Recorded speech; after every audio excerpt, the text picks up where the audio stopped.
నా పేరు వాడాల త్యాగరాజు. నేను అంబేద్కర్ యువజన సంఘం జిల్లా అధ్యక్షుడిని మరియు న్యాయవాదిని. భారతదేశంలో మొదటి సాంఘిక విప్లవకారుడు, మూఢనమ్మకాల మీద, ఛాందస భావాల మీద విద్య కోసం నిరంతరం తపన పడినటువంటి గొప్ప వ్యక్తి మహాత్మా జ్యోతిరావు పుల్లే గారు. మహాత్మా జ్యోతిరావు పుల్లే గారు మహారాష్ట్రలోని 1827వ సంవత్సరము 11వ తారీఖు ఏప్రిల్ 11వ తారీఖున జన్మించడం జరిగింది. ఈయన మొట్టమొదటిసారిగా శూద్రుల కోసము, అతిశూద్రుల కోసము పాఠశాలలు స్థాపించడం జరిగింది. అంటే భారతదేశంలోనే మొట్టమొదటిసారి మహిళా విముక్తి కోసము, మహిళల హక్కుల కోసము, మహిళల చదువు కోసము మహాత్మా జ్యోతిరావు పుల్లే గారు భారతదేశంలో మొట్టమొదటిసారిగా పూనాలో అయితేనేమి, మహారాష్ట్రలో చాలా చోట్ల పాఠశాలలను ఏర్పాటు చేయడం జరిగింది. స్త్రీ విద్య కోసము ఆయన ఎంతగానో కృషి చేశాడు.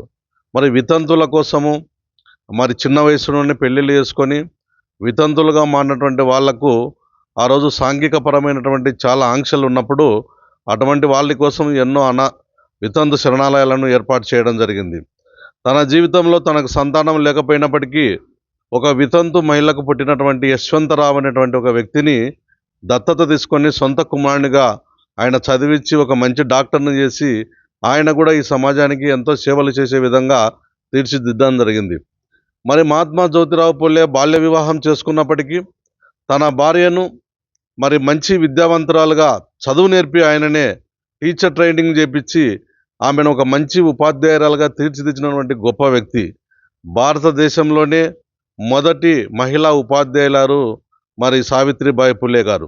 సావిత్రిబాయి పుల్లే గారు ప్లేగు వ్యాధి రోగులకు సేవ చేస్తూ తన జీవితాన్ని అంతా కూడా ఈ సమాజంలో మహిళా విద్య కోసము, వితంతు మహిళల పునరావాసం కోసము, బాల్య వివాహాలకు వ్యతిరేకంగా పోరాడడం కోసము, ఈ విధంగా ప్లేగు వ్యాధి వచ్చి చనిపోతుంటే ఆ మరణాన్ని సైతం లెక్క చేయకుండా వాళ్ళకు సేవ చేసి మరణించినటువంటి గొప్ప వ్యక్తి సావిత్రిబాయి పుల్లే గారు. ఈమె దేశంలోనే మొదటిసారి టీచర్ ట్రైనింగ్ చేసి మహిళలకు చదువు వద్దు, హక్కులు వద్దు, అధికారాలు వద్దు అన్నటువంటి సమయంలో మహిళలందరినీ సమీకరించి ఆనాటి సమాజంలో ఎన్నో అవమానాలను ఎదుర్కొని చదువు చెప్పడానికి పోతే ఆమె మీద పీడ వేసేవాళ్ళు. ఆమె పోయేటప్పుడు ఒక శారీ కట్టుకొని, వచ్చేటప్పుడు మళ్ళీ ఒక శారీ పాఠశాలలో ఒక శారీ కట్టుకొని పాఠాలు చెప్పింది.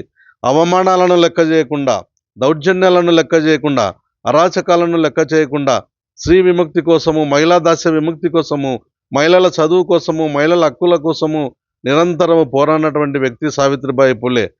పుల్లే గారు తన భార్యకు చదువు చెప్పి తన భార్యను ఉపాధ్యాయురాలుగా తీర్చిదిద్ది ఈ సమాజం చేత ఎన్నో అవమానాలకు, దాడులకు గురి కావడం జరిగింది. ఈయన చేసిన సేవలను మెచ్చి ఈయనను మహాత్మా అనేటువంటి బిరుదుతో వేలాది మందితో పెద్ద భారీ బహిరంగ సభలో మహారాష్ట్రలో మహాత్మా అనేటువంటి బిరుదుతో సత్కరించడం జరిగింది. నిజమైనటువంటి ప్రజలు, పేదలు, బడుగులు, బలహీన వర్గాలు, బహుజనులు అందరూ కలిసి కూడా ఈయనకు మహాత్మా అనేటువంటి బిరుదు ఇవ్వడం జరిగింది. అంతటి గొప్పటి మహనీయుడు జన్మించి ఈ సమాజంలో సమూలమైన మార్పు కోసము, ముఖ్యంగా శూద్రులు, అతిశూద్రులు, వెనకబడిన వాళ్ళు, మహిళలు, చిన్నపిల్లలు వాళ్ళ విముక్తి కోసం నిరంతరంగా భారతదేశంలో పోరాడిన వ్యక్తి ఎవరన్నా ఉన్నారు అంటే అది మహాత్మా జ్యోతిరావు పుల్లే అని చెప్పడం జరిగింది. అందుకే డాక్టర్ బిఆర్ అంబేద్కర్ లాంటి గొప్ప వ్యక్తి కూడా నాకు మహాత్మా జ్యోతిరావు పుల్లే గురువు వంటి వారు అని ఆయన ఆశయాలను నేను సాధించడానికి నా జీవితాంతం నేను పోరాటం చేస్తానని నా గురువు మహాత్మా జ్యోతిరావు పుల్లే అని ఎంతో గొప్పగా చెప్పుకోవడం జరిగింది. ఆయన ఎన్నో పాఠశాలను నెలకొల్పడము, రైతుల కోసం కూడా పోరాడడం జరిగింది. స్థానిక సంస్థల్లో హక్కుల కోసం పోరాడడం జరిగింది. ప్రజల మీద అన్యాయంగా పన్నులు విధిస్తుంటే ఆ పన్నులకు వ్యతిరేకంగా కూడా ఆయన పోరాటాలు చేయడం జరిగింది.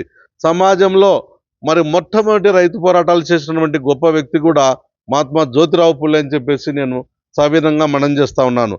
ఇంతటి మహనీయునికి భారతదేశం మొత్తం కూడా ఘనంగా నివాళులర్పించాల్సినటువంటి అవసరం ఎంతైనా ఉందని ఆయన పేరు మీద భారతదేశంలో ఒక మంచి ఉన్నతమైన అవార్డు కూడా నెలకొల్పి నిరుపేదలు, అభాగ్యులు, మహిళలు, చిన్నపిల్లలకు ఎవరైతే సేవలు చేస్తారో వాళ్ళను గుర్తించి సత్కరించాల్సినటువంటి అవసరం కూడా భారతదేశంలో ఉందని ఆయన జన్మదినాన్ని ఒక సాంఘిక విమోచన దినంగా, లేకుంటే ఒక విద్యా హక్కు దినంగా, లేదంటే ఓ మంచి ఉపాధ్యాయ దినంగా కూడా ఆయన జన్మదినాన్ని ప్రకటించాలని చెప్పేసి నేను డిమాండ్ చేస్తా ఉన్నాను. అంతే. సరే.